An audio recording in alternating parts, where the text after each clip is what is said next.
So today, we're diving into something pretty incredible. A new kind of AI that's shaping up to be the most powerful assistant a doctor could ever ask for. We're talking about Agentic AI. And it's not just a small tweak, it's about to transform medicine from the inside out. You know, when you think about a modern doctor, you probably picture them treating patients. But honestly, a huge part of their job is just navigating this absolute tidal wave of data. We're talking patient histories, brand new research papers, clinical trial results. It's a never-ending flood. So here's a wild thought. What if their best assistant for getting through all that wasn't human? And that right there, that's the core of the problem. We live in this age of information, right? But in medicine, that can be a real double-edged sword. The sheer volume of it all, from patient charts to the latest studies, it's becoming impossible for any single person, no matter how brilliant, to keep up with.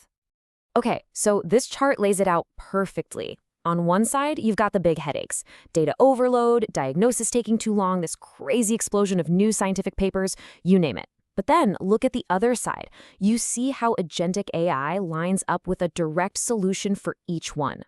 Automating literature reviews? Check. Spotting patterns humans might miss? Yep. Speeding up the whole decision-making process? Absolutely. This isn't some far-off theoretical idea. This is a practical toolkit for medicine, right now. And this is the key takeaway, really. The challenge isn't a lack of information. We're swimming in it. The real problem is making sense of it all.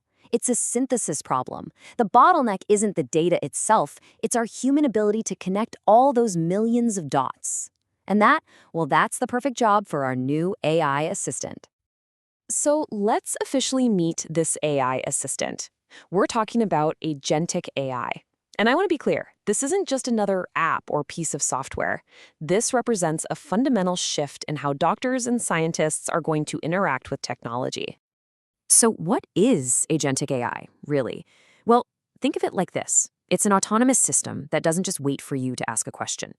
Instead, you give it a goal. It can then take that complex goal, figure out all the steps needed to achieve it, and then it just goes and does them, all on its own. It's like having this super smart digital partner who can analyze data, run complex simulations, and read through decades of research in, like, minutes. It's wild. And here's where it gets really cool. You don't just get one agent. You can build a whole team of them. Just imagine, you've got a literature agent whose only job is to scan every single new cancer study published anywhere in the world.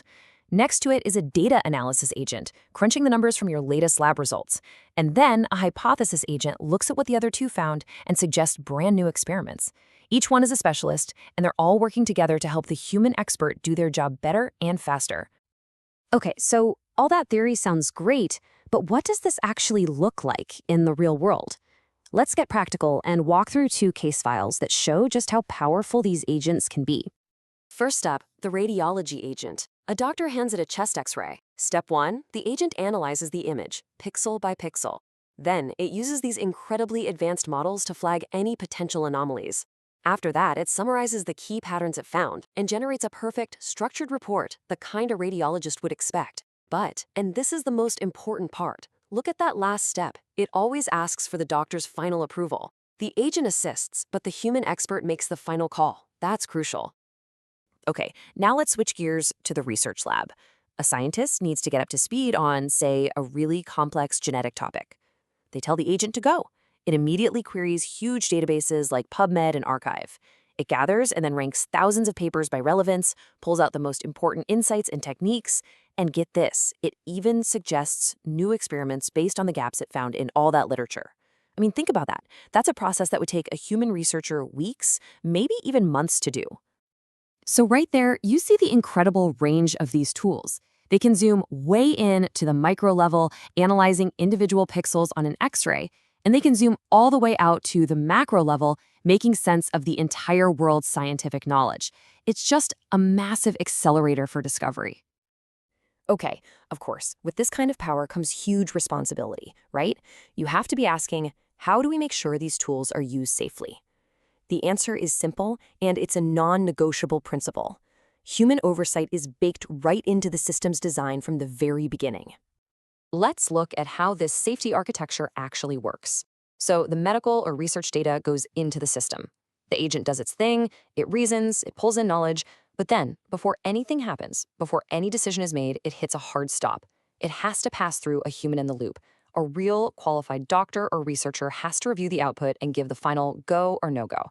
That right there is the most important safety check in the entire process. And the design also tackles specific risks head on. You might be thinking, what about AI hallucinations, where it just makes stuff up? Well, that's what the mandatory doctor review is for. What about data privacy? That's handled with super strict compliance, like HIPAA. And what about biased recommendations? The key there is to train the AI on massive, diverse, and representative datasets to counter that.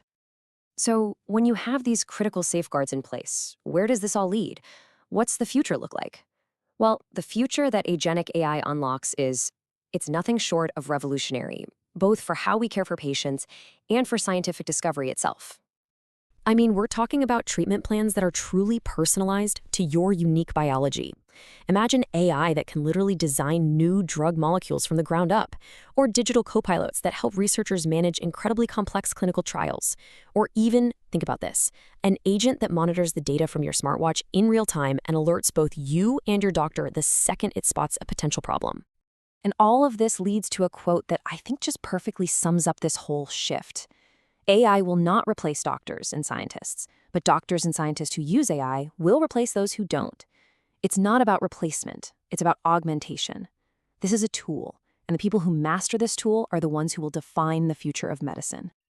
But look, building this future isn't just about writing better code. It's a human challenge too. And to do it right, it has to be built on a foundation of trust, specifically 4 essential pillars of trust. And here they are. First, human oversight. The expert is, and always must be, in control. Second, safety guarantees. You can't add safety on at the end. It has to be built in from day one. Third, ethical alignment. The AI's goals have to be our goals, the goals of medicine. And finally, clear explanations. We have to be able to understand the why behind every single recommendation. Because at the end of the day, the best AI isn't just the smartest one. It's the one that's reliable, transparent, and completely dedicated to human well-being.